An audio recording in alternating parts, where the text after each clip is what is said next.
Havia uma velha casa nas profundezas dos bosques, onde ninguém se atrevia a entrar. Era conhecida como a Casa Mal-Assombrada, e dizia-se que era assombrada por espíritos malignos. Os moradores locais contavam histórias sobre como a casa havia sido construída sobre um antigo cemitério indígena, e como os espíritos dos mortos haviam sido perturbados pelas construções. Eles diziam que os espíritos se vingavam atormentando qualquer um que se aventurasse na casa. Nenhum dos moradores locais jamais havia entrado na casa, mas isso não impediu que os curiosos tentassem.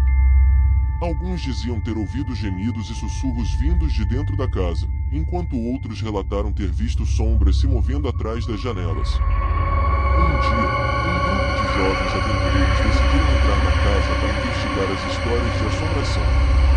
Eles entraram na casa e logo se arrependeram. As portas se fecharam sozinhas atrás deles, e eles foram cercados por sombras que se moviam e gemidos que pareciam vir de todos os lados. Eles correram para sair, mas as portas estavam trancadas e eles estavam presos. Os jovens nunca mais foram vistos, e a casa mal-assombrada continua a ser evitada pelos moradores locais. Disse que os espíritos ainda assombram a casa até hoje, esperando por mais vítimas para se juntar a eles na eternidade. Os anos passaram, mas a lenda da casa mal-assombrada continuou a assombrar a cidade. As pessoas diziam que a casa ainda estava assombrada pelos espíritos dos mortos que haviam sido perturbados, e que esses espíritos ainda estavam buscando vingança.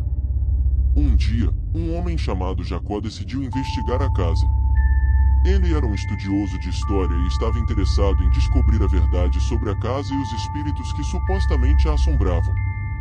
Ele entrou na casa com uma câmera e uma gravadora, pronto para registrar qualquer coisa estranha que pudesse acontecer. Assim que ele entrou, Jacó começou a sentir uma sensação estranha. Ele podia ouvir sussurros e gemidos vindos de todos os lados, e ele começou a ver sombras se movendo pelos cantos da casa. Ele tentou sair, mas as portas estavam trancadas e ele estava preso. Jacó passou a noite na casa, e o que ele gravou foi algo que ele nunca esqueceria. Ele gravou gemidos e sussurros, além de sombras e figuras estranhas movendo-se pelos cômodos. Ele também gravou sua própria voz, implorando para sair da casa. No dia seguinte, as portas da casa se abriram sozinhas e Jacó conseguiu sair.